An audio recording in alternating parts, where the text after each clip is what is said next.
Well, welcome to week 5. Just wanted to go quickly and just give you a little bit of a rundown of what's going to happen this week. Just first to talk with a scripture to get us kind of started down the road here. Habakkuk 2:2, and the Lord answered me and said, write the vision and make it plain upon tables, that he may run that readeth it. And I think this is great because no one really plans to fail, but most of us fail to plan.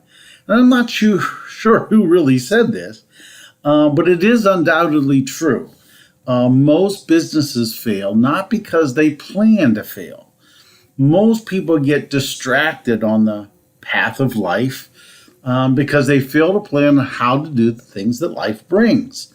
Now, I love this scripture because if the vision or plan for your business or life is written down, then you can take action. You can run with it.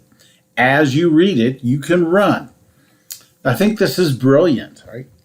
So I hope, it sounds a little corny maybe, but is anyone else excited at the thought that, God thought of this, of all of this, for us entrepreneurs and us business owners?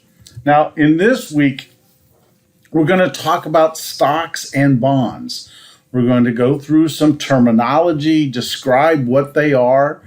But in the end, we're also going to look at some formulas, techniques for trying to assess what the value of those securities might be.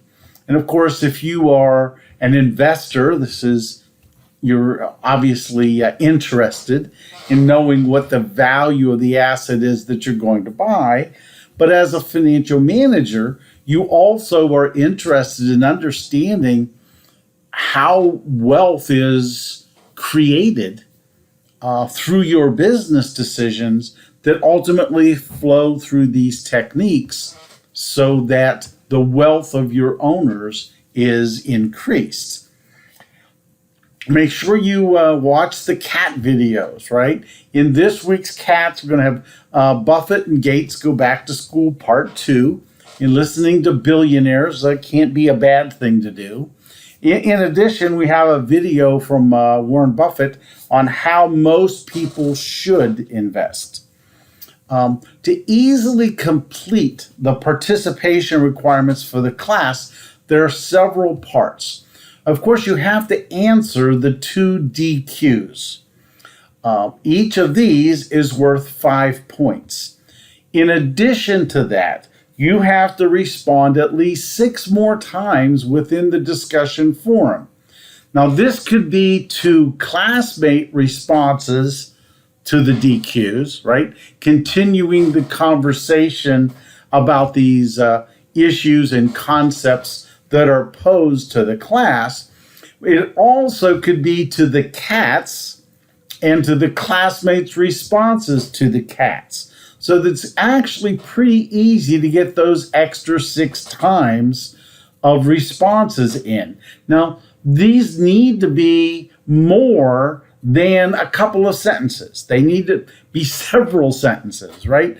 In the end, you're trying to pose a question or at least provide some incentive for someone to think a little bit deeper. Or since we're talking about participation and a form of conversation, somebody might want to respond back to you to this response.